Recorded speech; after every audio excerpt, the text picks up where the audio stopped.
Well, we found out in the first week of the war that the Russians' military, from a conventional point of view, was not nearly as important as it looked to be. We now know that the United States, NATO in general, is running out of a lot of the equipment that the Ukrainians need to fight because that's not how our militaries are designed. The US does not do massed formations. We do precision from distance to destroy command and control and logistic hubs. And then we go in and clean up. The Russians are going inch by inch by inch, destroying everything. And fighting that requires a different sort of military. And we can't train Ukraine with the weapons that we use for the long range stuff because that isn't something you do in a few weeks. That's something that takes a few years.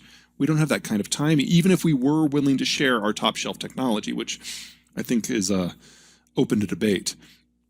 So we're running out of the sort of stuff that the Ukrainians can use. And we're probably going to be largely tapped by October. So if Ukraine has not ripped the guts out of the Russian military by then, this war is going to take a very different turn because you will have a large, manpower-heavy Russian army that has low morale and poor equipment against a Ukrainian force that doesn't have weapons. There's no math there. But the Russians know they can't face us in a conventional war. And that's where the nukes come into play. Especially if the Germans have flipped. Because if the Germans have flipped, there's no defense of Estonia, Latvia, Lithuania, Poland, and Romania anyway. So the Russians are playing their cards on the diplomatic and the economic side of this very, very well. And to be perfectly blunt, it's not a hard hand to play. The Germans have pushed for 40 years against depending upon Russian energy and raw materials. And we're seeing where it leads. And before you criticize the Germans overly, because that's justified, this is not a new problem. Germany and Russia are our neighbors. And they try to get along so that they don't have to go to war, and then it ultimately falls apart, and they go to war, and they try to get it together afterwards to try to prevent the next one. That's all they can do.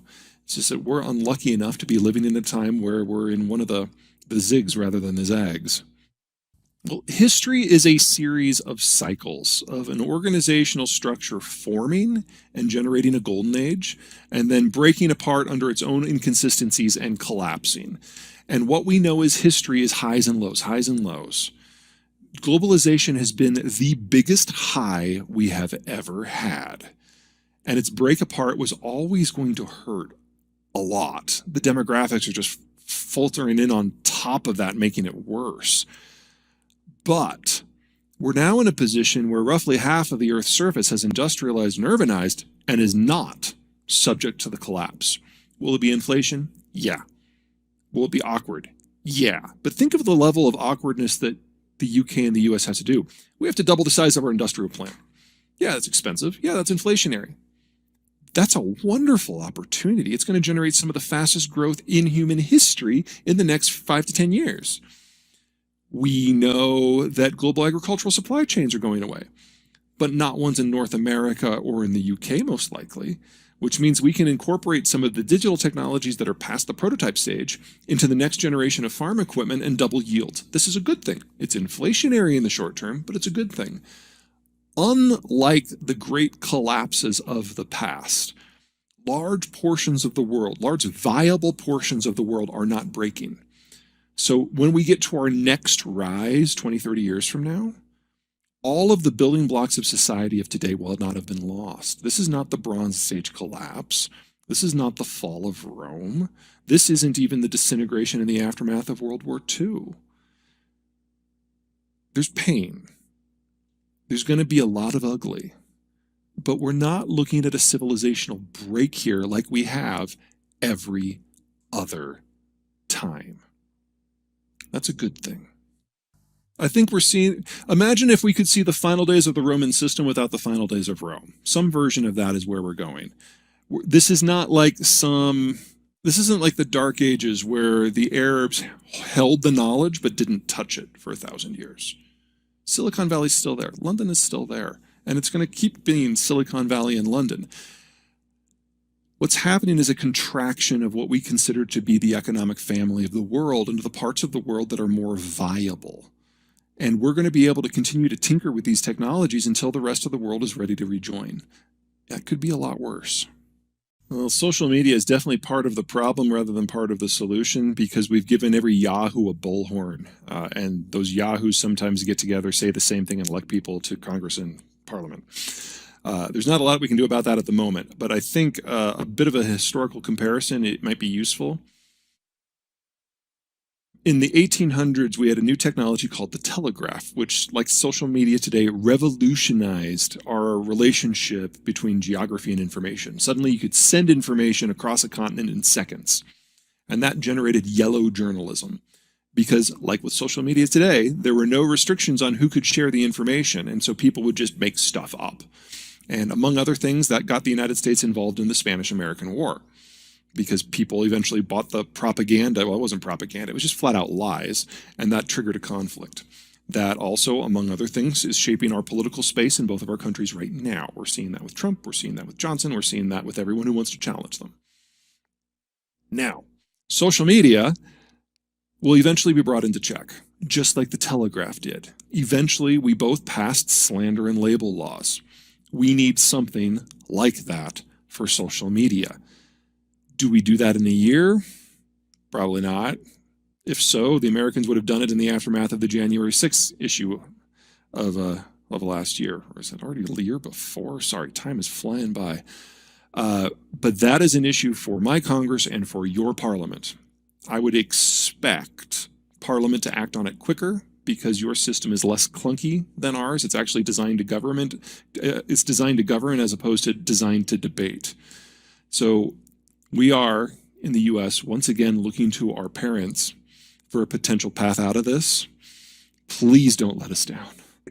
It's new. I mean, remember, social media was only designed, 15 years ago, and only kind of entered into the mass consciousness within the last 6. It's very, very new. And one of the many reasons I'm looking to the UK rather than the US for the first steps in this, you guys don't have a constitution. Normally that's a negative. We're seeing that with Brexit, but it means little things like free speech are not inviolable. And that allows you to tinker with the legal structure that's necessary to contain this technology without immediately threatening the core precepts of your country. This is a good thing because it allows you flexibility that we don't have. That is one of the downsides of your system. I will give you that. There's no challenge there. I mean, not having it all written down sometimes is a negative. Usually is. Right. Not for this. Now, something else that's different about our systems, another reason I'm looking to the UK over the US on this. When your leader does something monumentally stupid, even illegal, you can get rid of him in a day because you can go through the party as well as through Parliament. We don't have that option. We're in locked term limits. So if Johnson was our president today, we would have to wait a minimum of 2.5 years to ditch him. You guys did it in an afternoon. Speed matters right now. You need to understand where the things that make your life possible come from. If it's a secure system, you're good. If it's not a secure system, you need to personally invest in other means of sourcing. Otherwise, when those things go off, you'll just be doing without. It's not a simple process. Supply chains are messy, but anything that ultimately links back to the Chinese or the Russian system in particular, you know that's going away. You know that's going away very, very soon. And so best to be forthright with what the nature of your problem is so you can actually start solving it before it explodes in your face. Germany is a textbook case of what happens when you do the opposite. I think of all the economic sectors that are facing upheaval, the one that people are really underestimating is agriculture. We've got a global disruption to the entire fertilizer supply chain right now. And building new fertilizer capacity is a minimum of a 3-year investment. Roughly 80% of the calories we grow is grown with imported inputs. And we're going to have a really good idea by September, October of this year of just how bad on a global scale the harvest is going to be. It will not improve until such time as we have rebuilt that fertilizer capacity. And that's, you're talking 2025 at the soonest. We're not ready for that. None of us are ready for that.